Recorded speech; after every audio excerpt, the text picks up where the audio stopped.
WestJet just dropped a bombshell that's shaking up the aviation industry, and the timing couldn't be more strategic. Canada's second-largest airline announced a massive $7 billion deal to purchase 67 Boeing aircraft, making it the largest Canadian Boeing order in history. But this isn't just about expanding fleets. This deal comes at a moment when Canada and the United States are locked in tense trade negotiations, and WestJet's decision to buy American could be a game changer for both countries. So what exactly did WestJet just commit to, and why is this deal being hailed as potentially pivotal for Canada-U.S. trade relations? Let's break down what could be one of the most strategically timed aircraft orders in recent history. The numbers behind this deal are staggering. WestJet announced they're purchasing 60 Boeing 737-10 MAX narrowbody aircraft, plus 7 787-9 Dreamliner widebody jets. But that's not all. They've also secured options for an additional 25 737s and 4 more Dreamliners. When you add this to their existing commitments, WestJet now has an order book of 123 aircraft with 40 options, extending their fleet growth plans all the way through 2034. This represents WestJet's largest aircraft order ever, and more significantly, it's the biggest Boeing order any Canadian airline has ever placed. To understand why this matters so much, we need to look at where WestJet is coming from. The Calgary-based carrier started in 1996 with just over 200 employees and 3 aircraft serving 5 destinations. Since then, they've revolutionized Canadian aviation by pioneering low-cost travel, cutting airfares in half, and increasing Canada's flying population by more than 50%. Today, following their integration with Sunwing in 2025, WestJet employs over 14,000 people and operates nearly 200 aircraft, connecting passengers to more than 100 destinations across North America, Central America, the Caribbean, Europe, and Asia. Currently, WestJet operates 193 passenger aircraft, including 147 Boeing 737s, 7 787s, and 39 de Havilland Q400s. With an average fleet age of approximately 10 years, WestJet maintains one of the youngest fleets among established North American carriers. This new order will allow them to double their Dreamliner fleet while significantly expanding their narrow-body capacity with the larger 737-10 MAX aircraft. But here's where things get interesting: the timing. This massive aircraft order was announced just as Canada and the United States find themselves in some of the most tense trade negotiations in recent memory. The economic pressure is mounting on both sides of the border.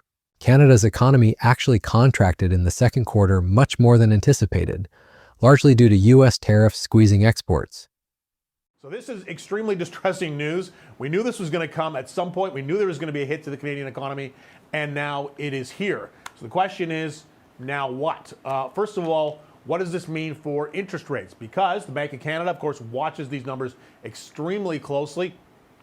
They haven't changed the rate in a little while, currently set at 2.75%, the interest rate. That very likely could be in play again on September 17th when the bank announces its next change to the interest rates, very likely to come down at least a little bit. The market pricing in about a 50% chance currently of an interest rate cut, in large part also because Canada is doing pretty well at control. The situation has become so severe that economic analysts are now predicting interest rate cuts as policymakers scramble to respond to the downturn. Canada is desperately trying to get the U.S. to lift tariffs on Canadian metals, automobiles, and other goods. They also appreciate that Canadians are not going to settle for a bad deal. They're going to get a good deal. And that's what these negotiations are all about. And I do appreciate the complexity of this as well. But when you say no capitulation, never, we removed the DST just to keep those negotiations going. The United States didn't remove something at the same time. We removed those counter tariffs on compliant goods with the USMCA or the CUSMA, but they didn't reduce tariffs on steel and aluminum. Like, can you understand how Canadians view that as not elbows up, as your party campaigned on during the federal election, but capitulation? Yeah, but you got to make sure you're characterizing this in a fair way. What the Prime Minister did very clearly was match what the United States did. Those existing tariffs were tariffs that came on during the around fentanyl and certain issues. What we have now is matching Canadian and American tariffs to level the playing field. And again, these are complicated negotiations, and we're making sure that Canada and the U.S. have a matched playing field in terms of tariffs to allow for these negotiations to stay on track. That is what negotiation's all about. And I totally take your point on that. I would just point out, as far as matching goes, yes, with the counter tariffs, when it comes to the goods you pointed out, we have not matched steel and aluminum tariffs. We're at half of the counter tariff that they put in place. But I want to move on. The negotiations have reached a critical juncture, with Canadian officials maintaining a firm stance that there will be no capitulation to U.S. demands, while simultaneously working to find mutually beneficial solutions. The trust deficit between the two nations has grown significantly, with polling showing that Canadians have little confidence that trade agreements will be honored even if signed. Some Canadians have even adopted a shop-at-home strategy as President Trump continues to threaten Canada's sovereignty and manufacturing sector. Yeah, these numbers really popped, and it speaks to the environment. You can see that Canadians don't really have a lot of confidence that U.S. President Trump will honor his word, even if a trade deal is signed between Canada and the United States. And what's clear, at least for a lot of Canadians at least, is they see Donald Trump, and this is part of his negotiating strategy, is to always ask for more, always change things, always keep his opponents or his negotiating counterparty off balance. And that's just part of the way the guy operates. That's why he, love or hate him, he has been a success. He is the president of the United States. But, the thing is that even if a trade deal is signed between Canada and the United States, there will be lingering doubts as to whether the terms of that trade deal will be enforced and whether they're in place. Okay, Nick, thanks. Against this backdrop of uncertainty and tension, WestJet's decision takes on extraordinary significance. So when WestJet was asked why they chose to buy American-made Boeing aircraft instead of European-made Airbus planes, the answer revealed the strategic thinking behind this deal.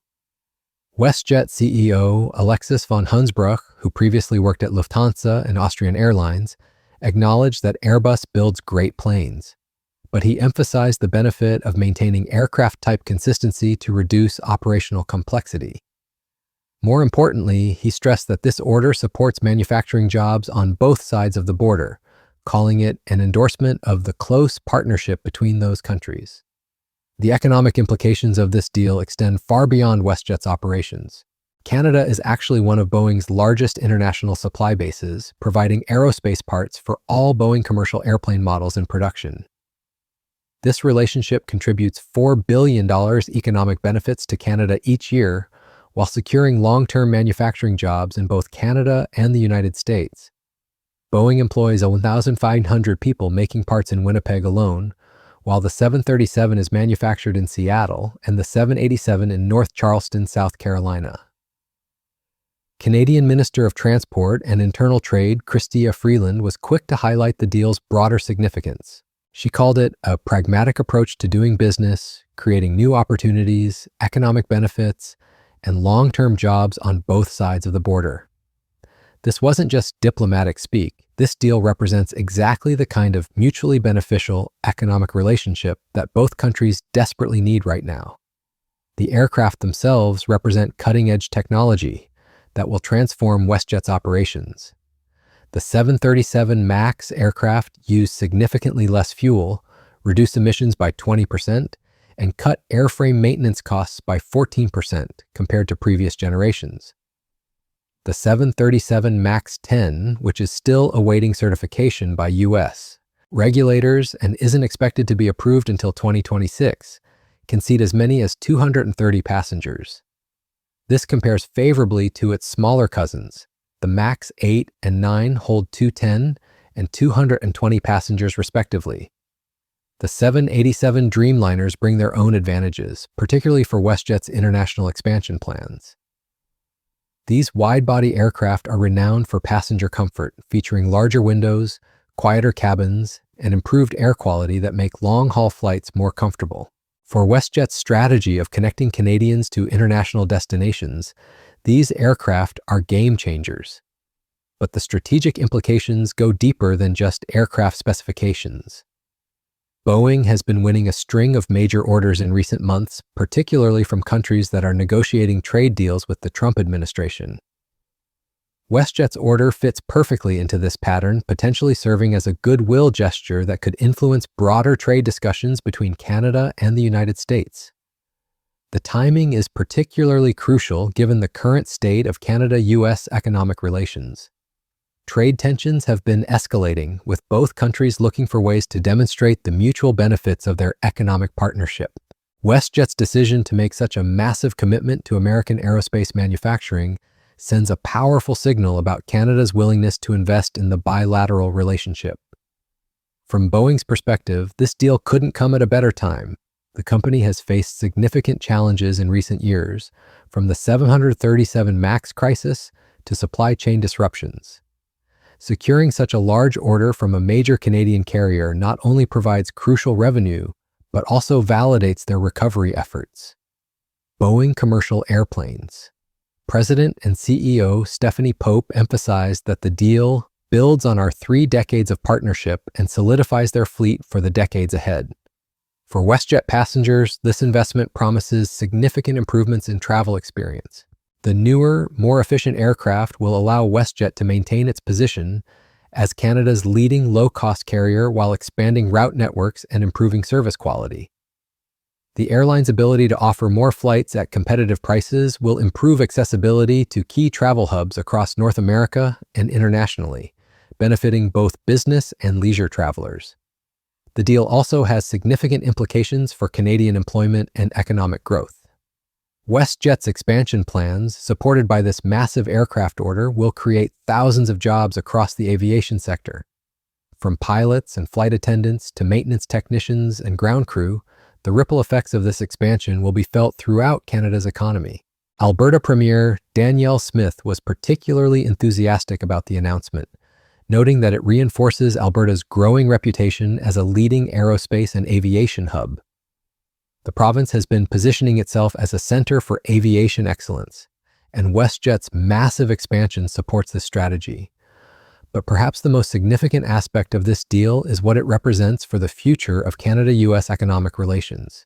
At a time when trade tensions could easily escalate into damaging economic warfare, WestJet's commitment to American aerospace manufacturing demonstrates the deep economic interdependence between the two countries.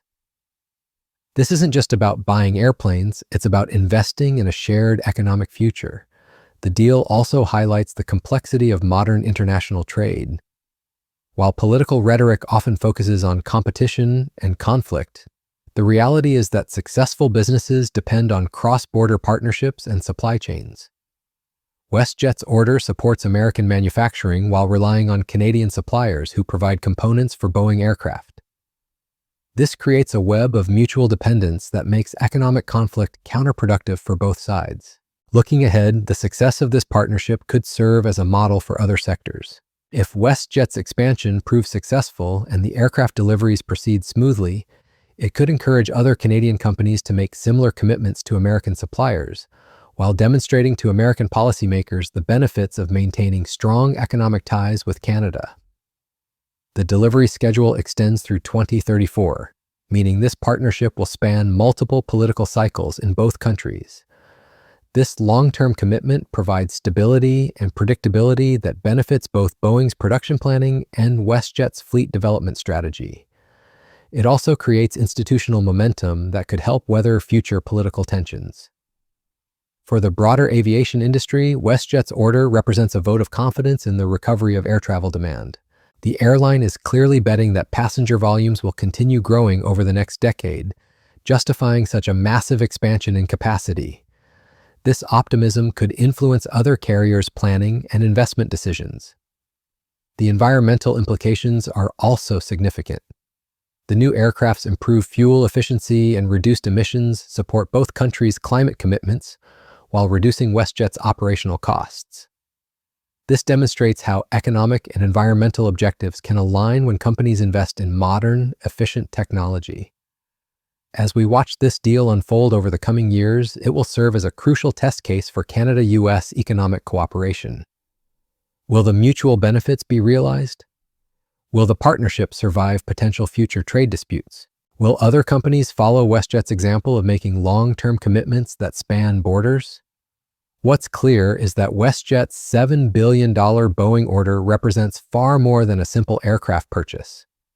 It's a strategic bet on the future of Canada-U.S. economic relations, a demonstration of the benefits of international cooperation, and potentially a game changer for ongoing trade negotiations.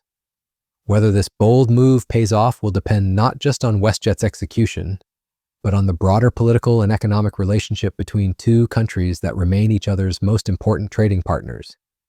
The aviation industry will be watching closely as this massive order unfolds, but so will trade negotiators, policymakers, and business leaders on both sides of the border. WestJet may have just shown the way forward for Canada-U.S. economic relations, through bold commitments to shared prosperity rather than zero-sum competition. Only time will tell if others will follow their lead.